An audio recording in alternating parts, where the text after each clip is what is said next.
Uh, Good morning, my dear students. Good morning. Nice to meet you all. Okay, good morning. Right. For today discussion, I will start sharing this one. What is that? Yeah, for your today discussion, I will share my PPT with you. Right. Right. Very good. See, this is the PPT. Right. Hope you all remember. Last class I stopped here. Okay. Repeated uniaxial loading. A concrete, concrete material. It's not a structural component. Keep it in mind. This cyclic behavior is for the material, concrete material. If I want to study the cyclic behavior of concrete material, what to do? If you want to determine compressive strength of concrete, what will you be doing? You will be casting a cube, standard cube or standard cylinder, and you will test it in the laboratory. The similar way, if you want to test the concrete material under the cyclic loading, what to do? The international standard procedure is you have to cast a standard cylinder and subject that one to repeated loading. Repeated loading means loading, unloading, reloading, unloading, reloading, like that. That is response of concrete to repeated uniaxial loading. Okay, I explained this curve. Okay, and I also said surprisingly, this curve is called, you are getting loop, no? When the concrete subject to number of cyclic loading, the cyclic behavior keep on degrading like this. Okay, it is called degradation. It's degrading. Okay, it means it is failing. Damages happens. Okay, progressive damage is going on. That's why the hysteretic loop comes down. Okay, falls down like this, and the energy dissipated is very high in the initial time. Energy dissipated is very high. Later, the energy dissipation, see the area of the loop is very less. So energy dissipation reduces. Moreover, its strength as well as its stiffness degrades. Okay. Surprisingly, if you join this loops like this, you are getting a curve. This name of this curve is called envelope curve. Okay. This envelope curve is nothing but mostly similar to that of its stress strain behavior. Okay. The envelope curve is found to be the behavior of concrete under monotonic loading. Okay, under monotonic loading, what you will get? Stress strain curve you will be getting. No, the same curve we are getting if we enclose these loops like this with the envelope curve. Okay, the envelope curve again gives us the behavior of concrete under monotonic loading. This is the loops are the behavior of concrete material under cyclic loading. Okay, remember, that's what. That is the interesting thing, right? Repeated uniaxial loading. Which one is repeated? Not a concrete structural element.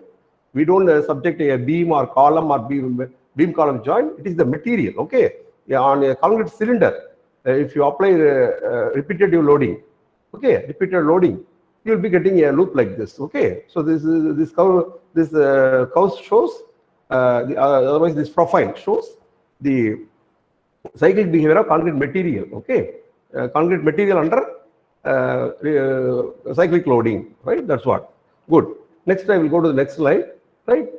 So next slide is now I am subjecting a concrete structural element. Okay, structural element. Which element? Is it a beam element or column element or some other element? It's a beam column joint element. Okay, so a beam column joint is tested, right? Where under repeated loading, right? So this jack is attached with a clamp here. Okay, these jacks are attached with a clamp here. Just imagine, right? So we this pushed, pulled here also. When it is pushed here, it is pushed here. When it is pulled here, it is pulled here. Okay, the beam column joint is subjected to repeated loading, cyclic loading. So its behavior will be, it's a plain, say, it's not reinforced. It is just plain concrete specimen. What will happen? If you plot a force deformation curve like this is the curve. Okay, so I am applying load. The deformation is like this, like this, like this. It goes here. Okay, if I unload, what to do? If the element is perfectly elastic, okay, it is well. The stress induced, everything is well within the elastic limit. The curve is supposed to follow the same path. Okay, if I unload, it's supposed to follow the same path. But what happens? I'm loading, it's behaved non-linearly right from the beginning. I'm reaching some ultimate level or some maybe beyond ultimate level. So some permanent damage has happened. The material is under some permanent inelastic strain. Okay, some inelastic strain happened. Now I am unloading. It's not following the same path. If it happened to be purely perfectly elastic material, it's supposed to follow the same path, but it's not following the same path. The curve comes like this, Okay, the other side of XY axis, Y, it is cyclic loading. Okay, cyclic loading on a structural specimen. That's why the curve come like this, Okay, the curve come like this. Again, I am unloading a pulley. Even not only unloaded, up to here I unloaded, beyond which I am pulling it. Okay, I am pulling. That's why it comes here. Now I stop. It reached at ultimate level. Now I am pushing. Okay, push pull. No, I am pushing. So the curve follows this path. It goes like this. Okay, it goes like this. Again, the curve follows this path. Okay, it comes like this.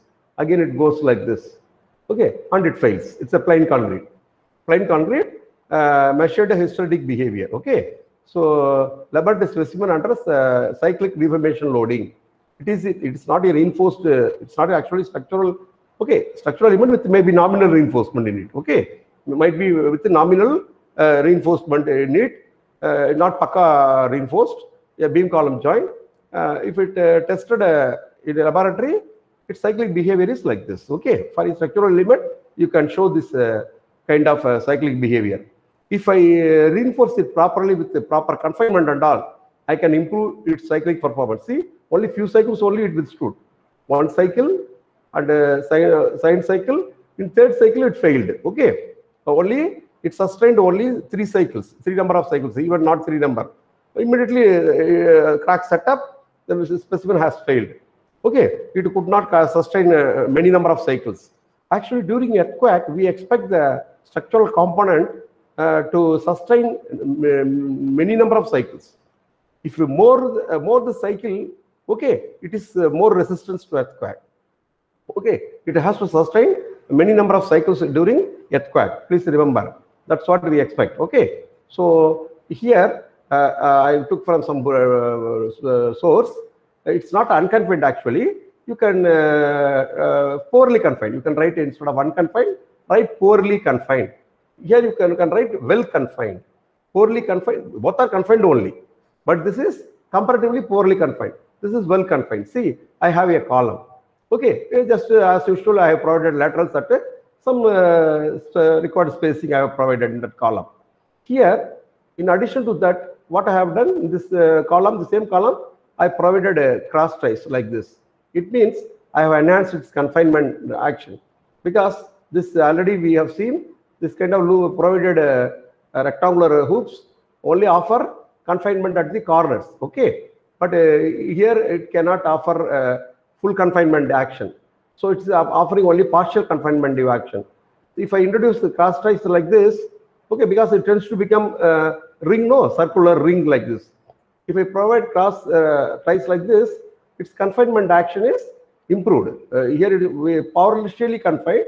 Here somewhat comparatively, say 80% confined, I would say.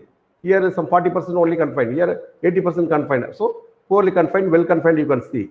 Okay, if I test these 2 columns under cyclic loading in a laboratory, in a sophisticated testing facility like actuator, okay, pushing, pulling kind of thing, if I apply on this column, that is why it's come other side, push-pull action. Not a repeated loading, unloading, not that one. Push-pull action, okay. Push-pull action of cyclic loading. If I do it, see, initially my curve was like this. Suddenly it degrades, okay. The cyclic behavior. This is the actual, in the actual laboratory, you will be getting loop like this. Pakka beautiful loop you will not get, because concrete is highly heterogeneous and multi-phase material, okay. You cannot get a beautiful loops like you have to get in metals like steel. Okay, here you will be getting that too. It is somewhat idealized when it is drawn. Okay, the loop, see, it falls down. Loop has come down like this. When you confine it with the cross trace, it means you improve the degree of confinement here. I have improved the degree of confinement here. It's better confined. Okay, well confined. It's poorly confined. If I do it, my cyclic behavior I found improved. If I test it in a laboratory under cyclic loading, push-pull action, okay, if I plot a force deflection or force deformation curve, compare both the curve. Roughly you can draw to explain poorly confined and well confined structural element or concrete column. Okay, you can show this curve. Okay, roughly you can draw, you can practice it. See, roughly, first is the loop was like this, and then loop degrades like this. Okay, and then it degrades further like this, further it degrades like this, right? And then it, last one degrades like this. Okay, but the degradation not that much bad, because it sustains strength.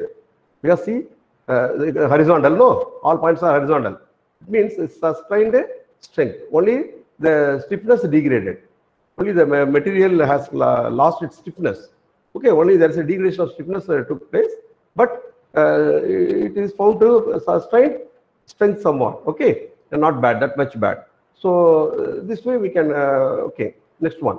Aesthetic behavior of well-confined column. So I have shown a typical aesthetic behavior of well-confined column. See, it withstood many number of cycles before its failure. Because see the loop, you can see the loop, you can see here, loading, unloading, and in reloading. You can see it here. It goes like this, and then like this. You can see, you have to follow it. Please, later you go through the video and pause this one and have a look at later. You can practice this loop also. How aesthetic loop in well-confined column. See, it withstood comparatively a number of cycles. It means its behavior has improved. Okay, number of cycles it has withstood.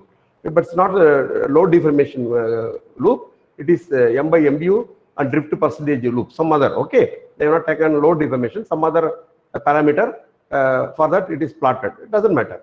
Just you can have a look, or you can take it from some other source, load deformation loop, if you are interested.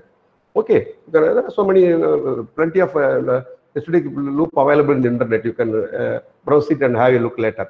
Okay, so see, now I am coming to some general discussion about this aesthetic behavior, some properties, some behavior. Okay, the characteristics of this aesthetic loop. Okay, aesthetic behavior. See, if a material is very good, cyclic behavior is very good, it's called robust, excellent. Okay, robust, excellent means robust loop. It's called robust loop. It means excellent loop. Okay, see, the loop will be like this. See here, the loop will be like this. But it's not withstood many. It failed within 3 cyclic. It failed, but the loop is found to be robust one, excellent one. Okay, so this is called a pinched loop. Okay, a pinched loop means, see here, I am just loading it. It comes like this. Unloading, it comes like this. Okay, again I am loading, it comes like this. Again I am loading, it comes like this. This pinching effect. Why this curve bend like this? Here it is somewhat like this, no, but here see the curve bend like this. Why this pinching effect takes place? The pinching effect is due to when you test any specimen, they are going to be cracked set up. Okay, due to widening and closing of the cracks. Okay, cracks opens and closes. No, cracks opens and closes. Due to that, this pinched effect is found. This kind of loop also somewhat good. Okay, this is excellent. Robust kind of loops are excellent. And pinched loop also is good. Okay, pinched one. But because the strength is not there is no degrees of strength. See, all loop has the same strength. Force is same. Okay, so same strength. Very good. I'm going to the another characteristics of aesthetic behavior. This is called a pinched, but with strength loss. This is called poor loops. Okay, see, this also pinched loops, right? Pinched loops. But what happens? Its strength, see, come down. One, see here the force, it's withstood more force. In this loop, it withstood less force. Here less force. No, so the force reduces, strength reduces, right? This is with the strength loss is there. Okay, with the 3 cycles or 4 cycles, there's a considerable strength loss. The same pinched loop. This is poor. The pinching effect is due to crack closing. Okay, crack opening and closing. This one. This is brittle, unacceptable. No even single loop. If you load it, as soon as ultimate load level is reached, the material fails. It's a brittle material. Okay, this is unacceptable. This kind of okay. cyclic behavior is unacceptable. Right? So that's what. These are the various characteristics of studic behavior. Just for, since you happen to be MTech student, a little bit advanced manner we have been discussing. I'm telling even the properties of loops. Okay. Studic behavior. What do you understand from this studic behavior now? Actually, the area of the loop, right? Yeah, this is the first loop. See here. This is the first loop, and then this is the third loop. Okay, the third last loop. In that, see here, damage. The area of this last loop, third loop, first loop, third loop. The third loop is very high. See, the area represents energy dissipated. Area of the loop represents the energy dissipation. Okay, so in robust external loop, more energy is dissipated. You see this loop, first loop, sine loop, and then third loop I am taking. This is the third loop. Okay, third loop. Okay, in fourth loop it has failed. Okay, again third loop, it goes like this, and then it fails, fourth loop. But the area of third loop, it's robust. Okay, robust means there is a progressive damage in the material due to the crack closing. Crack opens, close when it's subject to cyclic loading. No, that is why in the studic behavior you are getting this kind of robust behavior, pinching behavior. It's called pinching effect. Okay, pinched effect, pinching effect, pinched effect. So here also no strength loss. Here the area, the third loop is taken here. The area under the loop is nothing but energy dissipation. See here, a robust, if the studic behavior is in a robust manner, excellent manner, more energy is getting dissipated. Here, comparatively, the energy dissipated is less. Okay, so disadvantage, right? So that's what. That shows the significance of that one. See, that's all about the characteristics of the loops. Okay, so how to read the loops? That's what I told you. All these things, what the loops convey to you, what the studic loops conveys to you. Okay, what do you understand from the loops? Good loop. What is good loop? Excellent loop. Poor one, good one, and poor one, and unacceptable one, and all you have to understand. For that purpose, I told you. Okay. Then other functions of confining steel. If you ask me, act as a shear reinforcement. See, the confinement means laterals. No, we are providing lateral. In column, we call it as ties. In beams, we call it as stirrups. Already we know stirrups we provide in beams to resist shear. That's what. Okay. It acts as a shear reinforcement. Suppose the column we provide the lateral ties. No, that lateral ties also resist shear, because you know in a building you are getting computing finally base shear. Okay, the shear force, the shear, even in the bridge piers and all, during earthquake, when the bridge is subject to lateral loads, there is a shear. The piers are found to fail in shear. Okay, so this laterals provided act as a shear reinforcement. That is, they are called other functions of confining steel. And also it prevents buckling of longitudinal reinforcement. Okay, the longitudinal steel provided in the direction of the axis of the member. Okay, it gets buckled during earthquake. They are buckling out. That is prevented. Okay, by this longitudinal buckling of longitudinal reinforcement is prevented. The third aspect confinement is prevents bond splitting failure. Prevents bond splitting failures. It means prevent bond splitting failures means there are overlap splices provided. Okay, in the reinforcement we provide overlap splices. No, there if you provide this confining steel, prevents bond splitting failure. Actually, the overlap splices fails by bond. It slips. Okay, it slips by failure of bond, and also splitting. It is split out. See, the overlap is there. First, it slips by bonding. Okay, it slips by bonding, and then splitting failure. That is called bond splitting failure. Actually, when I was at the beginning, when I joined this college, when we were applying for QAP, Quality Improvement Program, or PhD program, this preventing bond splitting failure of the significance of confinement, I gave a lecture. Okay, I gave a lecture during 2005 or 2006 expert lecture I gave on confinement concrete. That time I was discussing this one with my colleague Pandurangan. Okay, Dr. K. Pandurangan is okay. You might have heard about that excellent faculty member. Okay, actually he took this problem. I was discussing with him how this regarding this bond splitting failure and all. When I said I'm planning to do my PhD work in confinement and all, when I was discussing, I also, one day I had discussed this significance of this bond splitting failure, how this confinement prevents that. That I was discussing. He has taken for his research work that problem, bond splitting failure at overlap splices. That was his PhD work at IIT Chennai. He took that problem. That idea was given by me. Okay, whether he knows, Panduranga knows very well about it, right?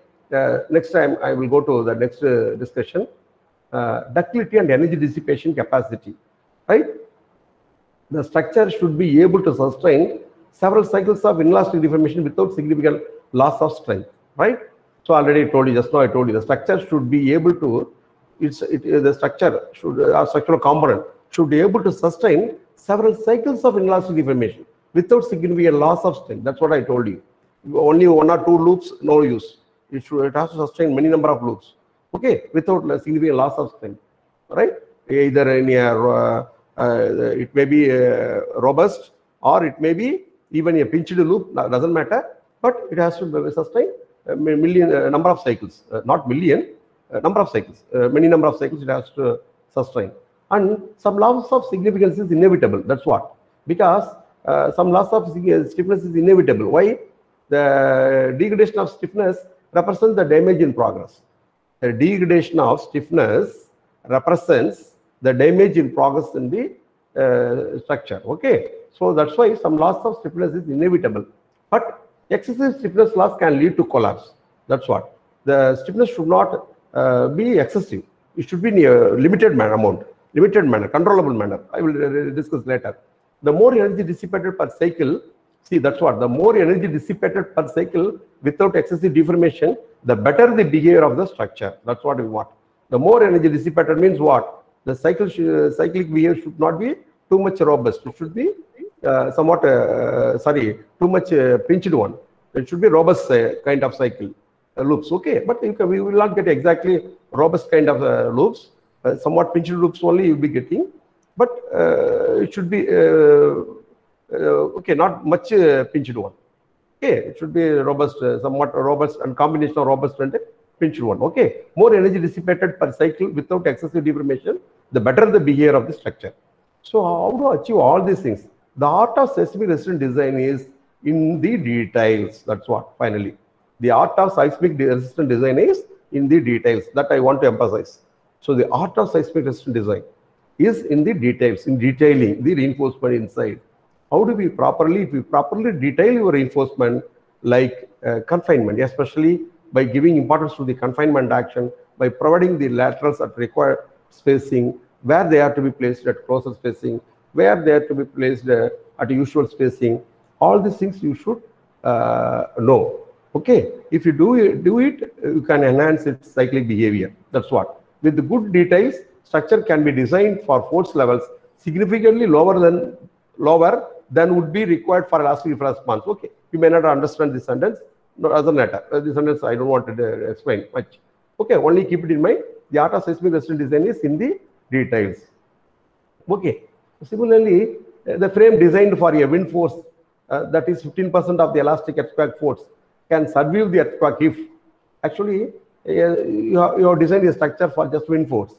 It means only it is designed for 15% of the elastic earthquake force. Okay, it has it's not important. Rather note it has the capability to undergo numerous cycles of inelastic deformation. That's what I said.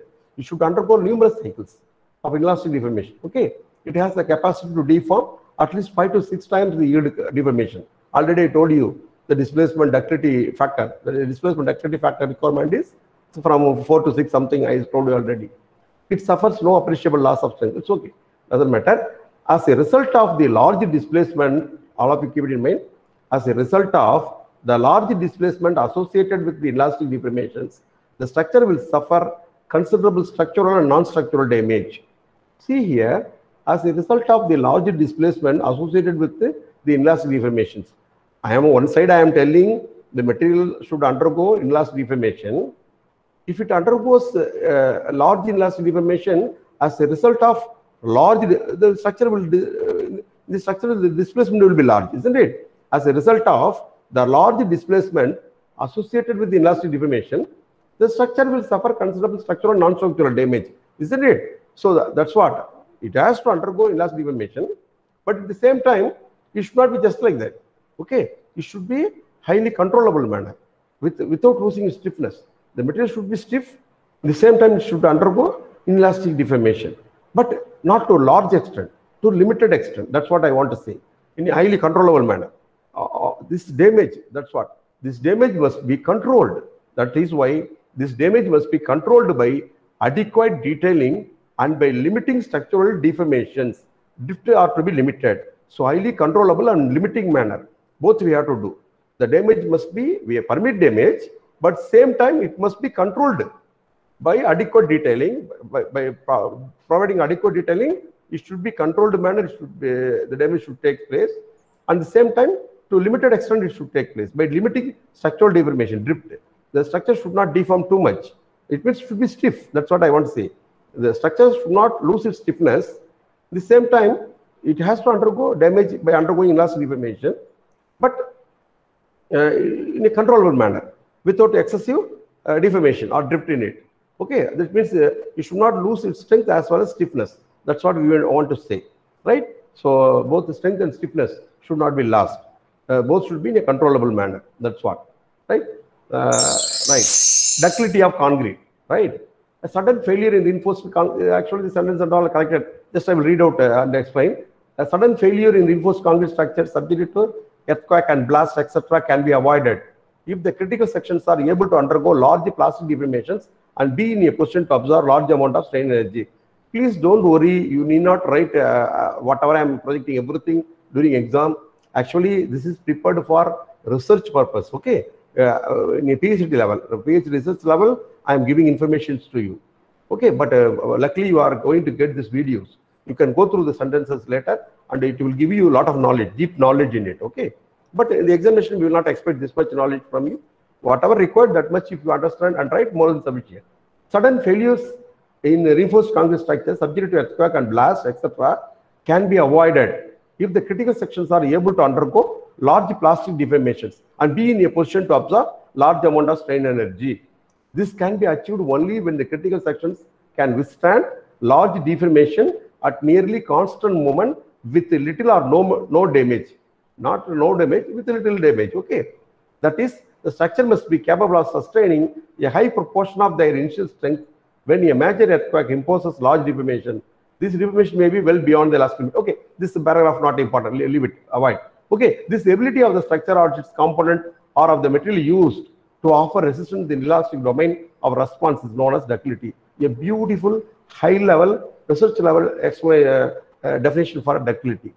This is this ability of a structure or its component or of the material used to offer resistance in the elastic domain of response is known as ductility. Okay, that's a beautiful explanation for ductility. Okay, that's a power fluctuation problem in the department. Anytime it may go, please bear with me. In case if you are not able to hear, please immediately make phone call and let me to know. Okay, hence adequate ductility is of paramount importance in the design of structures subject to dynamic loads. Okay, hence adequate ductility is of paramount importance in the design of structures subject to dynamic loads. That's what I want to emphasize. Your structure, when it earthquake acts, is subject to dynamic loads. Okay, in that adequate ductility is paramount importance. That we are going to achieve through detailing. Right? Right. Advantages of improved ductility. That research level discussion, because I prepared for some other purpose this PPT. Later, if you want, you can go through. But you not, we will not expect all these points. Okay, if you understood it, very good. Nice. Okay, later you go through advantages of improving ductility. You can go through later. Okay, already we know what is the advantage of improving ductility. Okay, this and all are not necessary for you. Okay, now I want to come to opened 90-degree hook on hoops. Okay, see, during earthquake in a failed structure, it is found. See here, a hook. Okay, which is 90-degree is opened, found opened here. It's shown with arrow mark here. That is why the experts are emphasizing these kind of laterals should be bent to 135 degree. Okay, and should be embedded to the required anchorage length. That is 10 times the diameter of the bar. It should be anchored. Such requirements are there. That's what. This is a beautiful picture. Beautiful picture means This picture which I am showing is the most popular one all over the world. Everybody, they want to discuss benefits of confinement, they project this figure and discuss. Okay, see, Olive View Hospital, 1971, San Fernando Valley earthquake. They took this photo. Okay, Olive View Hospital, 1971, San Fernando Valley earthquake. Okay, virtually no confinement here. Here, spiral confinement. See, in this column, they have spiral confinement is provided, but here virtually no confinement. See, no confinement is not there. Here one confinement is there. Here one confinement seal is there. Afterwards, here one confinement seal. No confinement at all in this one. Only longitudinal spurs are kept. Only here confinement is visible. Somewhere here, no confinement. Virtually no confinement. But it is provided with the spiral confinement. See, during earthquake in this column, only spalling took place. But the core concrete means concrete inside the reinforcement gauge is intact, found intact. See, no damage at all. Only some spalling. Cover concrete has fallen out. Okay, fallen out. But see this column, fully the core concrete got crushed like anything. Okay, the core concrete also failed in it. Not only the cover concrete. The cover concrete not only spalling of cover concrete alone not took place. Even the core concrete inside fully crushed like anything. Okay, so this figure shows benefit of confinement. It conveys us. We have learned lessons from this. Okay, we have learned lesson from this. See, it shows the significance. It emphasizes, it highlights the significance of confinement. A column provided with the spiral confinement is intact and very good. No damage at all for the core concrete. But concrete with inadequate, not inadequate, no confinement at all, virtually no confinement, has failed like this. Okay, that's what. It's the most popular photograph. Okay, it is being used by many experts all over the world to tell the benefit of confinement. Okay, to emphasize the benefit of confinement. Column with inadequate ties. See here, again another column with the inadequate ties. See, here one letter is there, another letter is here, somewhere another letter is here, another letter is here, here, more than 1 feet apart. They are put almost more than 1 feet apart. See, more than 1 foot apart. No, that's why see, the first the longitudinal column buckled out, and the core concrete crushed like anything in this. Okay, so that's what this kind of failure shows the significance of confinement. If the column is well confined, it would not have sustained a damage like this. It would not have got damaged this much manner, right? Right. So especially during earthquake, the beam column joints are found to be failure in beam column joints are found. See here, that's what it takes place. You know, due to plastic hinge, potential plastic hinge. Here, this is a short column effect. Okay, this figure, short column effect, shear failure, maybe shear hinge. Okay, and structural hinge, plastic hinge formation, especially in beam column joint, the hinge forms. You know that, right? Already we have discussed this. Right, all these things already shown you. Some photos taken from several damage plastic hinge formation. Okay, plastic hinge formation at beam column joints. So the beam column joints are vulnerable where the plastic hinge forms. So they are critical zones. No, so that's what I want to say. So column shear failure, especially in bridge piers. Okay, when the bridge is such a heavy mass, this deck slab, no. Resting, the deck slab, longitudinal girder, cast girder, everything resting on this kind of pier. Such a huge mass is resting. When it is subject to lateral loads during earthquake, what happens? This column fails by shear. See, they are called shear hinge.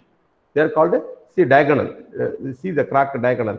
It is cracked diagonally first, and then due to spalling you could not see. Okay, so they are called a shear hinge, shear hinges. Okay, shear failure. This also can be avoided by providing by proper confinement. That is why here everybody emphasize steel tubular columns. Steel tubular columns is in steel tubular column will avoid this kind of shear failure.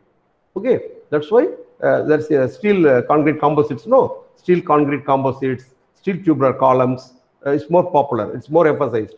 As experts suggest, steel tubular columns. Okay. concrete confined with steel tubes. Okay, steel tubular column, that is steel concrete composites column. That's what everybody suggests. You can avoid this kind of failure in, especially in bridge piers. Okay, if the concrete is poured in steel tube column will be resisting this kind of shear, right? So that's what. Again, joint failure, no shear reinforcement. So joint failure, no shear reinforcement in a building, that is emphasized. Next one, yeah, this is very, very interesting and important one. Anchorage failure in column footing joint. That's what. Anchorage failure in column footing joint. This is one of the important photos. This photo is more popular among the experts all over the world. Okay, more popular among the experts of the world. Okay, please see here. This column has failed during earthquake. See, have a look at the column. The column is beautiful. No single damage, single crack on the column. It's perfect and intact. This column throughout its length. But how it has failed?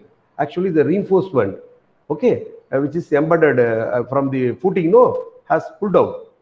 Anchorage failure, anchored out. Okay, I would say yielded out. Okay, otherwise anchorage failure. It's not properly anchored. The reinforcement is not properly anchored inside the footing. That is why it has come out. Okay, slip out, yielded out. Okay, see here. That is why it has failed. So it emphasizes, this photo emphasizes the importance of anchoring column reinforcement, column longitudinal reinforcement inside the footing. Okay, that's what. With reference to this, I will tell you how to do footing detailing. I will tell you, right? So another well-confined column. A well-confined column, only the cover concrete has failed. Although the column tilted, but the core concrete is intact. It can, okay, that's what a well-confined column survived during earthquake. That's what we want to say. Okay, in a beam column, even you have to provide a reinforcement here. It is not an easy job. It is very difficult. Even at normally in practice at this joint here, the people don't provide much confinement reinforcement, but it is required to provide confinement reinforcement here also.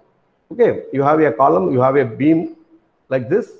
At beam column joint junction, even confinements are to be provided. There's a necessity of need for such a confinement, but it's difficult to provide adequate detailing RC beam column joint. Right? Just next one, yeah, column reinforcement. That's what. Just to have a look. Later you go through this video.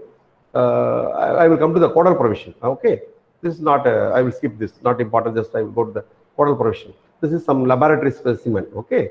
Some laboratory specimen tested. See, have a look how much congested is reinforcement and all. The beam column joint, even that's what it emphasizes. When you have a beam and column like this, normally the confinement is provided here and stopped. Confinement is provided up to here and stopped. Here people never care. But more importance, here you have to provide the same confinement should be continued inside also. That's what this laboratory specimen emphasize. See, with a lot of strain gauge spaces and gauze, it's a laboratory specimen reinforcement gauge.